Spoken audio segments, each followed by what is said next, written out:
आलेत का कोणी? राजांनो हात जोडतो, पाया पडतो, पण पीर साई नाही, आजपासून कानिपनाथ नाव का घ्यावा, हे नाथ पंथाचं नाव आहे आणि ज्याला मान्य असेल त्याने टाळी वाजवा. आपल्याला कोणाच्या धर्माबद्दल बोलायचं नाही, पण माझा धर्म सुरक्षित ठेवणं हे आमचं काम आहे. कदाचित एखादं येईल गुळी घालेल, काय फरक पडला? रामकृष्ण आले गेले त्याविना जग काही ओसं पडले जन पळभर म्हणतील हाय हाय तू जाता कार्य राहील काय, पण एक मेला ते 100 तयार होतील. हे आमच्या हिंदू धर्माची ताकद आहे आणि त्या हिंदू धर्मामध्ये ही मंदिरं कापली गेली, त्याचे हे पीर साई त्या ठिकाणी उपस्थित झाले. काही ठिकाणी गणपीर झाले, गणपीर म्हणजे आमच्या गणपती बाप्पाची मंदिरं असो, हित कळण्याकरता परमेश्वराचा अधिष्ठान प्रत्येकाच्या हृदयामध्ये आहे आणि तो एकदा देव कळला गेला आणि तो एकदा परमेश्वर कळला की दुसऱ्याच्या हृदयामधला आहे ना, त्या दिवशी मानवता नावाचा धर्म या ठिकाणी येईल आणि त्या धर्माच्या खाली सगळेजण शांतपणे नांदू लागतील.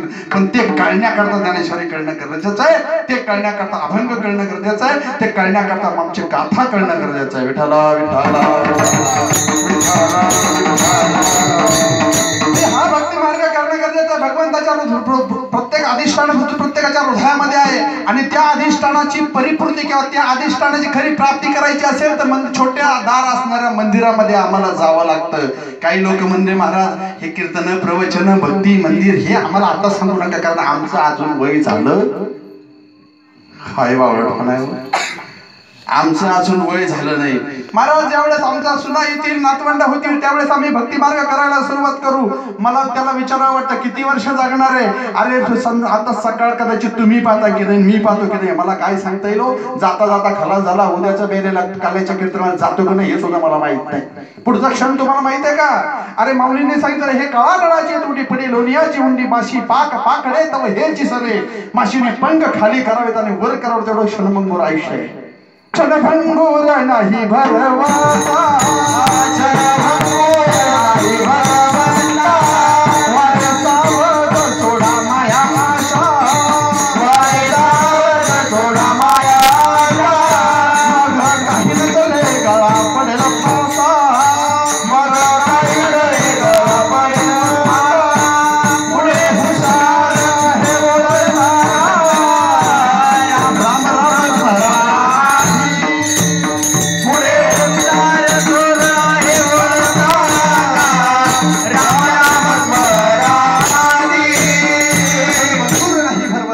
सावध सोडा माया आशा, मग गळा पडेल फासा, पुढे हुशार आहे ओळसागा, राम राम स्मरादी. भगवंताचं नाव तिथंच घ्यायला सांगितलंय. पण आम्ही लोक म्हणतो नाही महाराज, आम्ही जरा आमचं आहे ना जरा मुलांची लग्न होऊ द्या. कबीर महाराजांनी सांगावं, राजा कोणाची वाट पाहतोय? क्या भरोसा है इस जिंदगी का, क्या भरोसा है इस जिंदगी का, क्या भरोसा है इस जिंदगी का, क्या भरोसा है इस जिंदगी का, क्या भरोसा है इस जिंदगी का, क्या भरोसा है इस जिंदगी का, क्या भरोसा है इस जिंदगी का, क्या भरोसा है इस जिंदगी का. साथ देती नहीं, साथ देती नहीं, साथ देती नहीं ओ किसी का, क्या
साथ देती नाही हो किसी का. कुणी सांगितलं तुझ्या आयुष्यामध्ये उद्या काय असेल? हे आम्ही का करतो? कारण प्रत्येकाच्या हृदयामध्ये ग नावाची गोष्ट आहे. 6 विकार जे सांगितलेले आहे, काम, क्रोध, लोभ, मद, मोह, मत्सर, या विकाराच्या मध्ये सगळ्यात मोठा असणारा गर्व आणि अहंकार हा प्रत्येकाच्या हृदयामध्ये ओतप्रोत भरलेला आहे. प्रत्येकाला वाटतं मी का वाकावं, मी का झुकावं. कबीर महाराज म्हणतात, झुकता वही जो इंसान है, आकड़ तो मुर्दे की पहचान है. कबीर महाराजांची फार सुंदर रचना आहे. त्याने सांगितलं, जन्माला आला ना, भगवंताच्या मर्जीने जन्माला आलेला आहे. जन्म भगवंताच्या मर्जीने, मृत्यू सुद्धा भगवंताच्या मर्जीने. ज्यावेळेस जीव जन्माला येतो, जन्माला आल्यानंतर वाटतं, देवा कशाला जन्माला घातलं मला. या भौतिक जगामध्ये प्रत्येक जण स्वार्थाने बरबटलेला आहे, अहंकाराने आणि गुरफटलेला आहे. आमचे कबीर महाराजांनी सांगावं, जब हम पैदा हुए तो जग हसे हम रोए, ऐसी करनी कर चलो कि जग रोए हम हसे. असलं कर्म करा की तुमच्या गेल्यानंतर जगाने रडावं आणि मला आनंद वाटावा की गेल्यानंतर सुद्धा प्रत्येकाच्या हृदयामध्ये मी पूर्णपणे भरलेला आहे. हे कधी होतं? दुसऱ्याच्या हृदयातला परमात्मा शोधला की तर परमेश्वर कळतो. विठ्ठला विठ्ठला. पण या अहंकाराने भरलेल्या जगामध्ये आज सगळ्यात महत्वाचं प्रत्येकाला आहे. कबीर महाराजांनी सांगितलं, बाबा जिवंतपणे आकडणं म्हणजे तुझं प्रेत झालेलं आहे, प्रेतासारखं आहे. कारण आकडतं ते प्रेत आणि झुकतो तो मानव. म्हणून मंदिराचे दरवाजे छोटे आहेत. झुक इथं तरी वाकायला शिक. कबीर महाराजांनी त्याच्या पुढे जाऊन सांगितलं, बाबा आता जी दादागिरी करतोय ना तू, ताठरपणे आकडतोय. एखादा माणूस म्हणला, महाराज आमचं गाव जरा छोटं आहे, येता का? जरा आमच्याकडे पैशाची कमतरता आहे, येत आहे का? आम्ही जाय नाही हो, आम्ही 10,000 रुपये 20,000 रुपये घेतो तर जातो, पब्लिक जास्त असेल तर जातो. याला काही येतच नसतं. मला एवढ्या तारखा आहे, तेवढ्या तारखा आहे, तर मग तारखात गेले तर बोलतोच कशाला. हे आमच्यातलं आकडणं झालं. आमच्या गायकाला, तुम्हाला नाही म्हणत, आमच्या गायकाला म्हणलं का जरा भजनाला येता का? नाही ना, वेळच नाहीये, सगळा दिवस झोपून मोकळा असतो. हा आमच्यातला अहंकार झाला. आणि तुम्हाला म्हणलं ना जरा कीर्तनाला येता का? आपलं काय त्याच्या वाचून पडलंय, पण वाचून कीर्तन वाचून. अरे एक भगवंताचं नाव जर सोडलं गेलं ना तुझ्यामध्ये राहतं काय? कारण एकदा त्याचं अधिष्ठान तुझ्या हृदयामध्ये आहे, ती चेतना शक्ती एकदा का निघून गेली परत नाव तुला घेता येणार नाही. हा, कारण किती वेळ दिलाय, माशी पाक पाकडे तव ह्याची सरे. कबीर महाराजांना विचारलं, महाराज जिवंतपणे आकडण्याला दादागिरी म्हणता? अरे ही दादागिरी तुम्ही जिवंतपणे करता, पण मेल्यावरही दादागिरी करता. महाराजांना विचारलं, मेल्यानंतर दादागिरी कशी काय? त्यांनी सांगितलं, ज्यावेळेस माणूस मरतो ना त्यावेळेस बाकीचे पायी पायी चालत असतात आणि हे दुसऱ्याच्या खांद्यावर बसून चालत. ही मेल्यानंतरची दादागिरी आहे. मेल्यानंतर दादागिरी करणार नाही, जिवंतपणे चांगला वागणार. आणि एक लक्षात घ्या, जो चांगला वागतो ना त्याला जगामध्ये किंमत आहे. पण अहंकार झाला, उन्मत्तपणे माणूस फिरायला लागला, मैबडा मैबडा मैबडा, मोठ्याने नाचायला लागलाय. आवाज आला, तू काहे का बडा, तू तो धरती पे खडा. तू कसला मोठा आहे, तू कशावर उभा राहिलाय? अरे तू पृथ्वीवरती उभा राहिलेला आहे, मग तू मोठा कसा असशील? मग सांगितलं, तू काहे का बडा, तू तो धरती पे खडा. पृथ्वीला वाटलं एवढं जर झालं, हा माझ्यावर संपूर्णपणे उभा राहिलाय. मग तिला वाटलं मैबडी, अहंकार सांगतोय मी, मैबडी मैबडी मैबडी. परत आवाज आला, तू काही की बडी, तू तो शेषनाग के फडी पे खडी. शेष नागावरती तू आणि अशा व्यवस्थितपणे त्याच्या डोक्यावरती उभी. मग शेषाला वाटलं, मी जर पृथ्वीचा भार वाहतोय तर मैबडा मैबडा मैबडा. त्याने सांगितलं, तू काहे का बडा, तू तो शंकर जी के गले में पडा. शेषाने कुठे जागा पेटली? भगवान शंकराच्या गळ्यात. तुम्हाला माहित असेल का पडला तो फक्त शंकराच्या गळ्यात? करमत नव्हतं म्हणून, जोडीदार नव्हता म्हणून. समुद्रामध्ये किती रत्न निघाले? मोठे सांगा ना. बरोबर आहे, बरोबर आहे. आज खिचडी आहे ना, मीठ अजिबात टाकायचं नाही. कशातलं रत्न आहे ते मीठ. इथंच आमचं शास्त्राने चकवा खाल्लेला आहे. धर्मशास्त्र तपासून बघा, 15 रत्न आहेत आणि 15 रत्न आहे मीठ. जे देवांच्या हातीच लागलं नाही ते तुमच्या आमच्या हाती लागलं. ज्याच्यावरून आमच्या महात्मा गांधीला सत्याग्रह करावा लागला, जिजिया नावाचा कर त्याच्यावर होता तो कर उठवावा लागला. इतिहास सगळ्यांना माहिती. असं आपल्याला वेळ कमी. त्याचं एक रत्न निघालं होतं, त्याचं नाव विष. जो विष पिन त्याला अमृत मिळणार होतं. म्हणून सगळ्या देवांनी काय करावं, भगवान शिवाला सांगितलं, देवा जरा विष पिऊन घ्या म्हटलं, म्हणजे आम्हाला अमृत पुढे मिळेल. भगवंताने प्यायला सुरुवात केली, पण ओठातही ठेवलं नाही आणि पोटातही ठेवलं नाही. ते कुठं ठेवलं, कंठात ठेवलं. म्हणून नीलकंठ. विषाचा कलर कसा असतो, हिरवट निळा असतो. आणि म्हणून तुम्ही नागाचं विष कधी पाहिलं असेल तर बघा, हिरवट निळा कलर असतो. आणि मग ते कंठामध्ये ठेवल्यानंतर त्याची आग व्हायला लागली. आणि मग सापाला बोलवलं, नागाला बोलवलं, सांगितलं बाबा आता ये. त्याने असं मफलरी सारखा गारका मारला आणि थंड झालं. साप कधी हात लावून बघा, इथून गेल्यावर साप थंड असतो, फार थंड असतो तो. म्हणून त्या ठिकाणी त्याने गळ्याला असं मफलर सारखा वेढा मारला. तो शंकरजी के गले में पडा. मग शंकराला वाटलं मीच काही कमी आहे, मै बडा मै बडा. त्याला सर तू काही का बडा, तुझको तो शनीने छेडा. भगवान शंकरजीला वाटलं मी मोठा आहे. अरे सांगितलं तुला शंकराने, आपल्या शनीने तुला छेडलेलं आहे. ज्यावेळेस प्रत्येकाच्या राशीला 7.5 वर्ष शनी येतो त्यावेळेस दुष्ट चक्र त्या ठिकाणी चालू होतं. माणसाला दुःख होतं, त्रास होतो.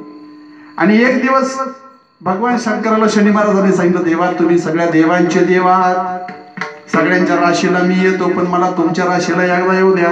त्यांनी सांगितलं बाबा सगळ्यांची 7.5 मी पाळतो, तू जरा लांब हात राह, 4 हात लांब राह. त्यांनी सांगितलं देवा तुम्ही जर मला स्वीकारलं नाही तर सर्वसामान्य जीव कसा स्वीकारेल. नाही 7.5 वर्ष 7.5 महिने. ते म्हणजे जमणार नाही.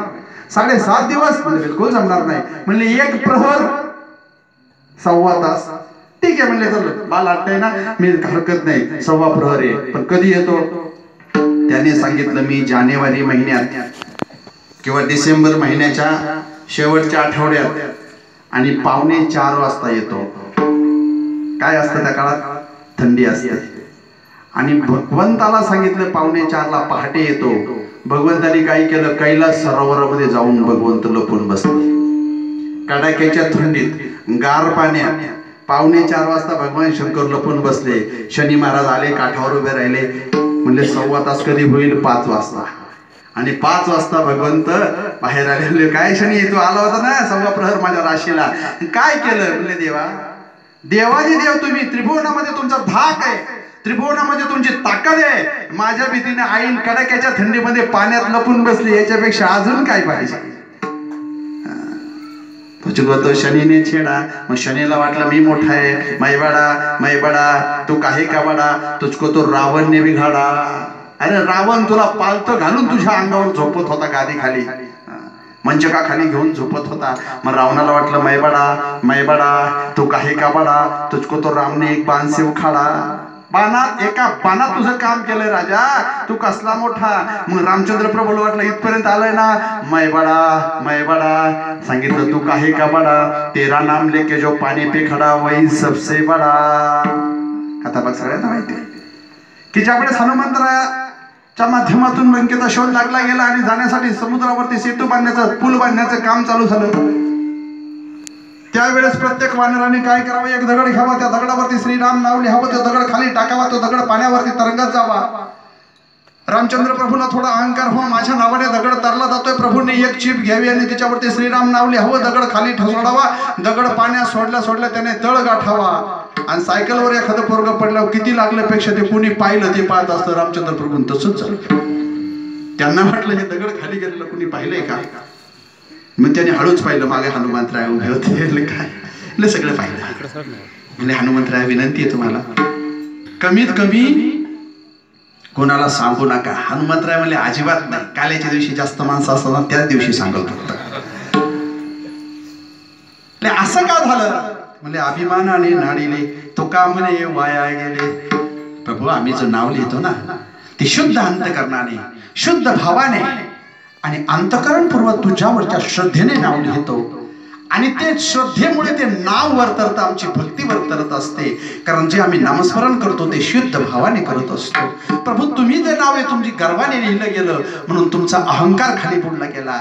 आमचा आणि शुद्ध भाव, शुद्ध मन, शुद्ध प्रसन्न असणारं तुमचं नाव हे भक्तिमय होतं म्हणून ते तरलं गेलं.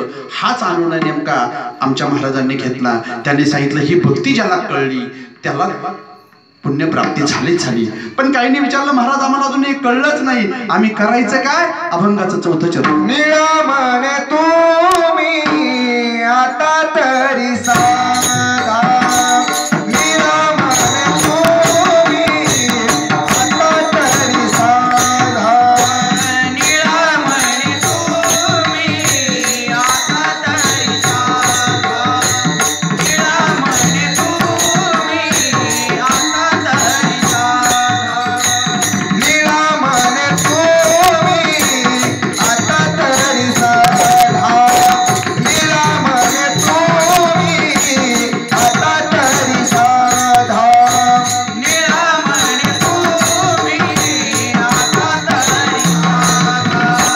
नीळा म्हणे तुम्ही आता तरी साधा रामकृष्ण माना वेळेला रामकृष्ण माना वेळेला जगाच्या बाजारी जगाच्या बाजारी सर्व काही फिरे रामकृष्ण माना वेळोवेळा रामकृष्ण माना वेळोवेळा जगाच्या बाजारी सर्व काही मिळेल जगाच्या बाजारी सर्व काही मिळेल सांगितलं आता पण आम्ही काय करायचं आम्हाला भगवंताची भक्तीकडे नामस्मरण कळलं नाही त्याने सांगितलं आता निळा म्हणे तुम्ही आता तरी साधा रामकृष्ण म्हणा वेळोवेळा तुम्हाला भक्ती मार्गामध्ये यायचं आहे ना भगवंताचं नाव घेण्याची गरज आहे मन शुद्ध झालेलं आहे भाव अंतकरणामध्ये शुद्ध भाव निर्माण झालेला आहे आता भगवंत राहतात कुठं वाईट जागेवर की चांगल्या जागेवरती हा भगवंत कुठं राहतात चांगल्या जागेवरती मंदिर कुठे बांधतो आम्ही स्वच्छ परिसरामध्ये आणि अशा ठिकाणी भगवंताचं अधिष्ठान असतं पण आमचा भगवंत कुठं असतो आमच्या माता भगिनींना विचारा ना कुठं असतो आपला भगवंत ज्यावेळेस आम्ही तुमच्या गर्भामध्ये जन्माला येतो आणि 12वी झाली 12वी पूजा तुम्ही कुठं जाता चला ग बायांनो सटवाई पूजायला चला ग बायांनो सटवाई पूजायला सटवाई पूजायला चला ग बायांनो सटवाई पूजायला बरे सटवाई कुठं सापडत येऊ जी ब्रह्मदेवाला कधीच भेटली नाही कितीतरी त्रास सहन केला पण ब्रह्मदेवाला सटवाई भेटली नाही ती आमची सटवाई आमच्या माता भगिनींना भेटती आणि कुठं जिथं गावची हागंदारी तिथं सटवायची मक्तेदारी कुठं देव शोधतारे आणि त्या देवाला मग हळद कुंकू गुलाल बोकान मग पोरग तिथं ठेवायचं देवा मागणे फार डेंजर असतं तुम्ही आमने भाऊ कधी पाहिलं का 12वीच्या दिवशी जायचं एखाद्या आपल्या भगिनी बरोबर आणि फक्त ते पोरग तिथं असावं तिनं ते ठेवायचं बाळा त्यात उन्हाळ्याला पोरग आणि त्या सटवाईला खरंच जर मागणं सटवाईनं ऐकलं ना सटवाई ऐकत नाही हवायचं म्हणजे इथं आमची पोरं ऐकत नाही तर आपली सटवाई कुठं ऐकायला गेली आमचं जर सटवाईनं ते मागणं ऐकलं ना तर परत सटवाईची पूजा कोणी करणार नाही मागणं काय असतं आई सटवाई याला हागू मग तू देऊ नको गेलं ना पोट फुटून पोरग बरं विठ्ठला विठ्ठला हे दैवत आहेत का या दैवताला आमच्या तुकाराम महाराजांनी कोणते दैवत म्हटलेत शेंदरी हेंदरी दैवते सया पूजे भूते खेते सया पूजे भूते खेते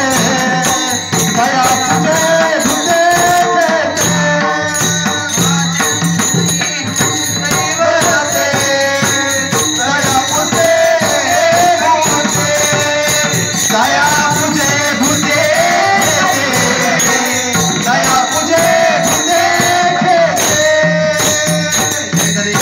भूते तया पूजे भूते खेते तुकाराम महाराजांनी काय म्हणावं तया पूजे भूते खेते म्हणजे त्यांना पूजणारी भूत आणि खेत येत असं म्हणतात मग कुणी उद्यापासून बघा अरे आणा आमच्या भगवान शंकराच्या मंदिरामध्ये सांगा तुझ्यावरती याच्यावरती चांगले संस्कार कर दर सोमवारी दर्शनाला येईल हे कमीत कमीत हरिपाठ आणि पाठ करणार होऊ दे अरे या ठिकाणी तुम्हाला काहीतरी मिळेल नको त्या ठिकाणी जाऊन उपयोग होणार नाही आता हे भूत खेत अजून काय काय करतात तुम्हाला काय सांगू देवाच्या नावावर गोंधळ घालतात तो यांच्या अंगात येतो हे बकरं कापीत येत कोंबडं कापीत येत अरे ज्ञानेश्वर महाराजांनी एवढं देवाने त्यांना भेट द्यावी तुकाराम महाराजांच्या वह्या 13 दिवस पाण्यामध्ये उभं राहून देवाने सांभाळाव्यात एवढी भक्ती असताना कधी तुकाराम महाराजांच्या अंगात आलं ज्ञानेश्वर माऊलींच्या अंगात आलं आणि हे 15 दिवस आंघोळ करत नाही याच्या अंगात येत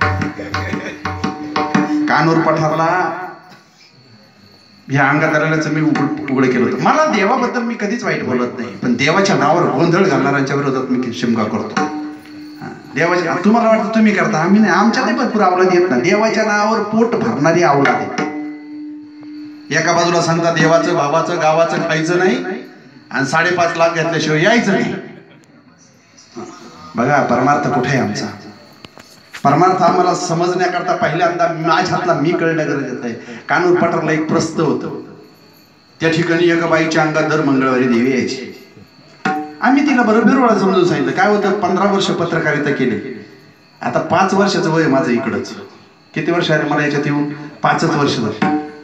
पण पत्रकारिता असताना त्या बाईला सांगितलं, भोळ्या भाबड्या लोकांना तू का गंडा घालती?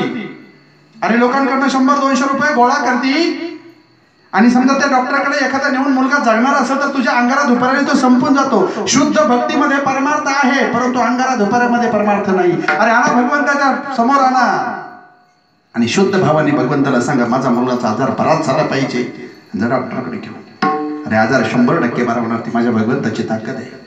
अरे उपमन्यूला वाटीभर दुधासाठी समुद्र देणारा भगवंत आहे. अरे प्रल्हादासाठी आणि खांबामध्ये प्रकट होणारा भगवंत आहे. पण भाव शुद्धतेची गरज आहे.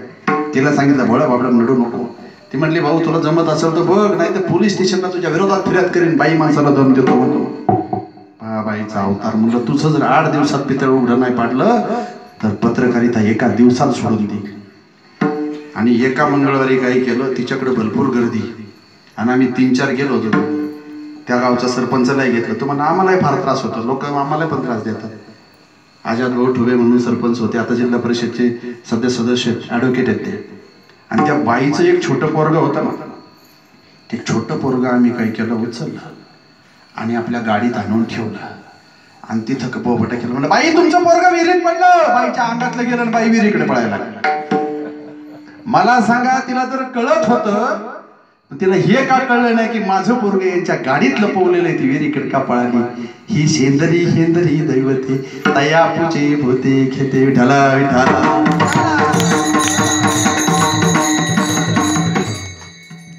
शुद्ध भक्ती फक्त अंतकरणातून निर्माण होते आणि ही भक्ती निडोबाऱ्याने असेल तर रामकृष्ण म्हणा वेळोवेळा. आता तुम्ही म्हणाल भगवंताचे 10 अवतार आहेत. कच्छाय मच्छाय वर आहे, वामन आहे, परशुराम आहे, राम आहे, कृष्ण आहे, बौद्ध आहे, कलंकी. या अवतारामध्ये रामकृष्णच का? आता बऱ्याच जणांना त्रास होणार आहे. 2% 5% तरी असतीलच.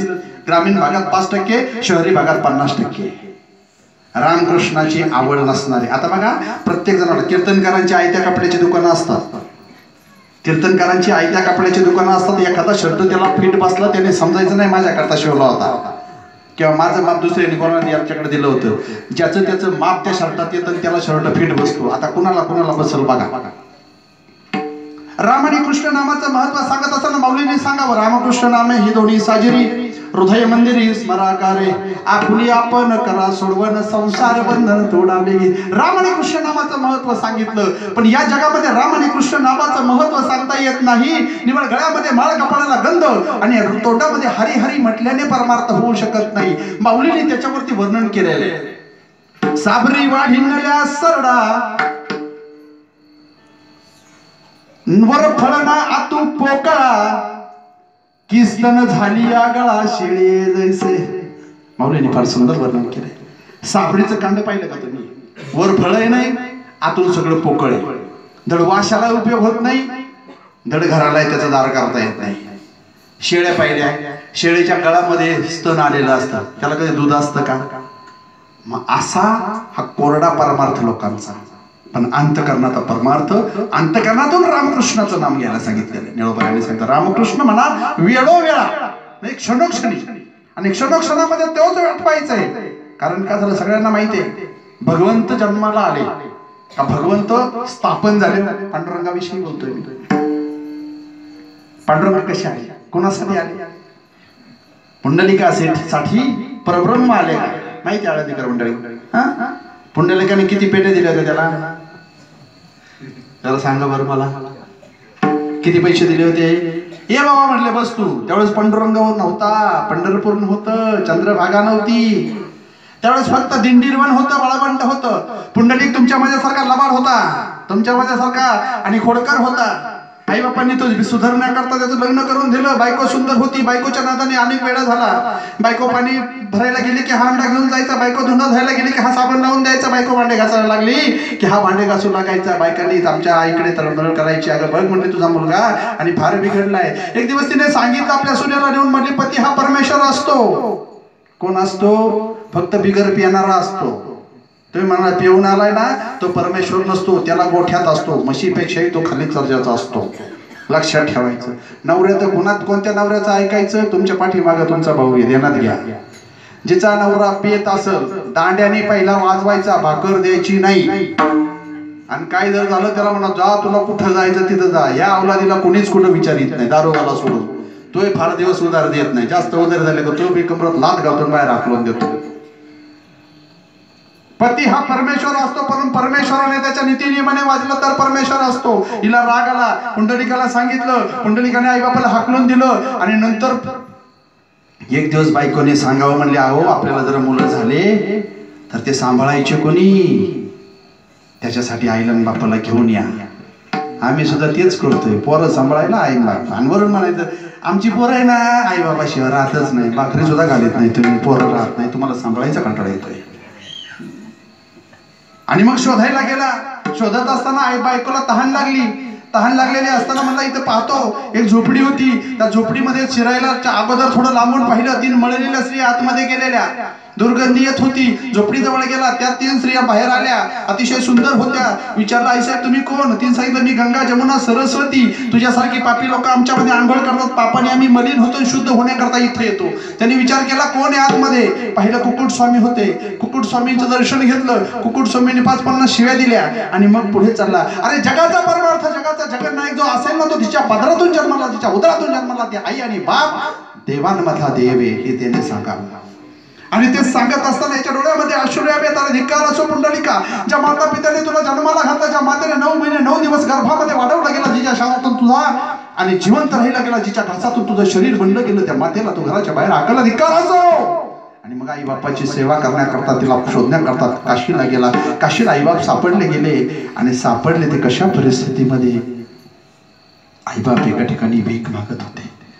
आणि भीक मागत असताना काशी विश्वेश्वराचं दर्शन ज्या ठिकाणी घेतलं, भगवान शंकराचं दर्शन घेतलं. सांगितलं देवा काही का पण मला माझे आई बाप मला मिळू देत. आणि त्या ठिकाणी ते आई बाप भेटले. त्यांना सांगितलं चला आपल्या घरी. आई बापांनी सांगितलं ज्या घरामध्ये आमचा आदर होत नाही त्या घरामध्ये जाणार नाही, ज्या घरामध्ये आम्हाला धक्के मारून हाकललं गेलं त्या घरामध्ये आम्ही जाणार नाही. पुंडलिकाने विचार केला, बुद्धी शुद्ध झालेली होती, मन शुद्ध झालेलं होतं, नीतिमत्ता शुद्धीवरती होती. त्याने सांगितलं आई ज्या घरामध्ये तू नाही त्या घरामध्ये मी सुद्धा जाणार नाही. आणि अशा वेळेस आईवडिलांना घेऊन दिंडीर वनामध्ये आला. त्यावेळेस पांडुरंग नव्हता, पंढरपूर नव्हतं. आणि त्या दिंडीर वनामध्ये भीमा नदी वाहत होती. त्या भीमा नदीच्या किनाऱ्यावरती आईवडिलांची सेवा करायला सुरुवात झाली. एवढी सेवा केली, एवढी सेवा केली त्या सेवेचं, आणि एवढं मोठं पुण्य प्राप्त झालं की त्याची काळजी इंद्राला पडली.